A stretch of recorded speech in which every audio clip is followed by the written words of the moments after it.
Ayan guys, my best ever kasaba, bingala, ubi kayu, balls. Ito guys, ni-steam ko yung kasaba. At saka hinaluan ko siya ng yung ingredients na may condense. Yung ubi kayu na tipong, yung flour, white sugar, at saka yung isang klaseng na flour, yung Baker's Choice. Ayan guys, ito yung mga ingredients na nilagay ko dyan. Ito yung flour. Ito yung another flour. At syempre yung kasaba natin.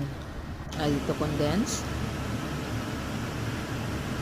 Ayan guys, ang ganda-ganda. So beautiful!